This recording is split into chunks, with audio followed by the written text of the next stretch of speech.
আসসালামু আলাইকুম রহমতুল্লাহ। সম্মানিত একটি মাস রজব মাস শেষ হয়ে শাবান মাস শুরু হয়েছে। শাবান মাস আসলে নবী করিম সাল্লাল্লাহু আলাইহি ওয়াসাল্লাম কি করতেন? মুসনাদে আহমদের 25,161 নম্বর হাদিসের বর্ণনা এসেছে।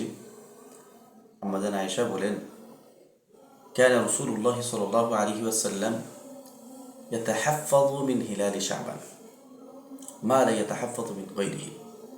শাবান মাস আসলে নবীজি সাল্লাল্লাহু আলাইহি ওয়াসাল্লাম শাবান মাসের দিনগুলা খুব বেশি গণনা করতেন। অন্য কোনো মাস নবীজি সাল্লাল্লাহু আলাইহি ওয়াসাল্লাম এইভাবে হিসাব রাখতেন না, গণনা করতেন না। সুম্মা ইয়াসুম, এরপরে রোজা রাখতেন।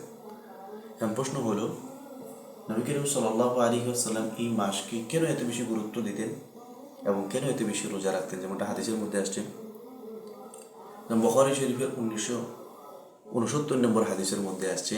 এটা আম্মাজান আয়েশা রাদিয়াল্লাহু তাআলা থেকে বলছেন, عن عائشة رضي الله تعالى عنها قالت ما رأيت رسول الله صلى الله عليه وسلم استكمل صيام شهر إلا رمضان।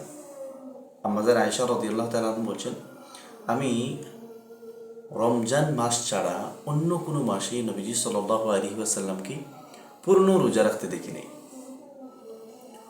ওমা রাআইতুহু আকসারু সিয়ামান মিনহু ফি শাবান, এবং শাবান মাস ব্যতীত অন্য কোনো মাসে অধিক রোজা রাখতে আমি নবীজিকে দেখিনি। সুবহানাল্লাহ। অন্য হাদিসের মধ্যে আসছে, عن عائشة رضي الله تعالى عنها قالت كان أحب الشهور إلى رسول الله صلى الله عليه وسلم أن يصومه শাবান। নবী করিম সাল্লাল্লাহু আলাইহি ওয়াসাল্লামের নিকট রোজা রাখার জন্য সবচেয়ে প্রিয় মাস ছিল শাবান মাস। সুবহানাল্লাহ। যেটা মুসনাদে আহমদের 25,548 নম্বর হাদিসের মধ্যে আসছে। নবীজির কাছে সবচেয়ে বেশি প্রিয় ছিল রমজান মাসের রোজা রাখা। সুবহানাল্লাহ। তাহলে এই দুইটি হাদিস থেকে বোঝা যায় নবীজি সাল্লাল্লাহু আলাইহি ওয়াসাল্লাম এই মাসে সবচেয়ে বেশি রোজা রাখতেন। আরও অনেক হাদিস আছে নবী সাল্লাল্লাহু আলাইহি ওয়াসাল্লাম যে অনেক বেশি রোজা রাখতেন এবং রমজান মাসকে গুরুত্ব দিতেন। কিন্তু প্রশ্ন হলো, নবীজি সাল্লাল্লাহু আলাইহি ওয়াসাল্লাম এই মাসে কেন এত বেশি রোজা রাখতেন? কেন এই মাসের মধ্যে রোজা রাখা নবীজি অনেক পছন্দ করতেন? এটার কারণ কি? আসুন হাদিস থেকে জেনে নিই। নবীজির এক সাহাবী ওসামা বিন যায়েদ রাদিয়াল্লাহু তাআলা আনহু বলেন, নবীজি সাল্লাল্লাহু আলাইহি ওয়াসাল্লাম শাবান মাসে সবচেয়ে বেশি রোজা রাখতেন, অন্য কোনো মাসে নবীজি এইভাবে রোজা রাখতেন না। তখন তিনি বলেন, আমি একবার রাসূল সাল্লাল্লাহু আলাইহি ওয়াসাল্লামকে জিজ্ঞেস করলাম, ওয়ালাম আরাকা তাসুমু মিন শাহরিন মিনাশ শুহুরি মা তাসুমু মিন শাবান। বলেন, আমি আপনাকে অন্য কোনো মাসে এত বেশি রোজা রাখতে দেখি নাই যত বেশি রোজা আপনি শাবান মাসে রাখেন। সুবহানাল্লাহ। শাবান মাসে নবীজি এত বেশি কেন রোজা রাখেন? এই প্রশ্নের উত্তরে নবী করিম সাল্লাল্লাহু আলাইহি ওয়াসাল্লাম বলেন, যাকা শাহরুন ইয়াগফুলুন নাসু আনহু বাইনা রজবিন ওয়া রামাদান।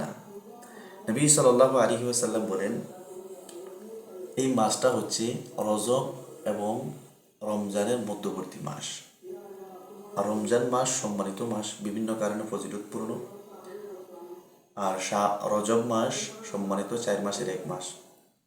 এই 2 মাসকে মানুষ বিশেষ গুরুত্ব দেয় আলাদাভাবে, কিন্তু এই 2 মাসের মধ্যখানে শাবান মাস হওয়ার কারণে এই মাসের মধ্যে মানুষ গাফেল হয়ে যায়, অর্থাৎ এই মাসের গুরুত্ব এবং তাৎপর্য সম্বন্ধে মানুষ গাফেল হয়ে যায়। অথচ এটা এমন একটা মাস, ওহুয়া শাহরুন, এটা এমন একটা মাস তুরফাউ ফীহিল আমালু ইলা রাব্বিল আলামিন, যেই মাসে বান্দার বাৎসরিক আমলের হিসাব আল্লাহর কাছে পাঠানো হয়। অর্থাৎ বান্দার পুরা বৎসরের আমলনামার হিসাব আল্লাহর কাছে পৌঁছানো হয়। বাৎসরিক আমলের হিসাব আল্লাহর কাছে পৌঁছানো হয় এই শাবান মাসে। এজন্য নবীজি বলছেন, ফাআহিব্বু আন ইয়ারফাউ আমালিন ওয়া আনা সাইম। এজন্য নবীজি বলছেন, ফাআহিব্বু আন ইয়ারফা আমালি ওয়া হুয়া সাইম, যে আমার আমল, আমি এটা পছন্দ করি না যে আমার আমল এমন সময় প্রেরণ করা হোক যে সময় আমি রোজাদার নয়। তার মানে নবীজি বলছেন, আমি রোজা রাখা অবস্থায় যেন আমার আমল নামাটা আল্লাহর দরবারে পৌঁছায়, এটা আমি বড় পছন্দ করি। সুবহানাল্লাহ। তাহলে এখান থেকে আমরা কারণ পেয়ে গেলাম নবীজি কেন রোজা রাখতেন। কারণ হচ্ছে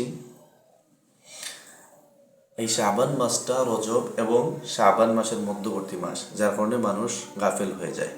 কারণ মানুষ বিভিন্ন কারণে বিভিন্ন মাসকে, বিভিন্ন দিনকে, বিভিন্ন গুরুত্বের কারণে মানুষ দিনগুলাকে স্মরণ করে এবং গুরুত্ব দেয়।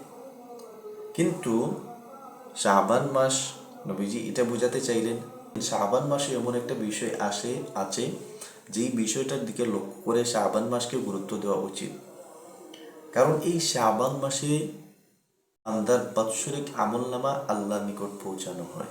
এজন্য বান্দা সবসময় রোজা রাখা উচিত, নফল আবাদতে থাকা উচিত, যাতে এবাদতরত অবস্থায় তার আমলনামাটা আল্লাহর দরবারে পৌঁছায়। সুবহানাল্লাহ। এজন্য আল্লাহ তাআলা আমাদেরকে এই মাসে বেশি বেশি রোজা রাখার তৌফিক দান করুন।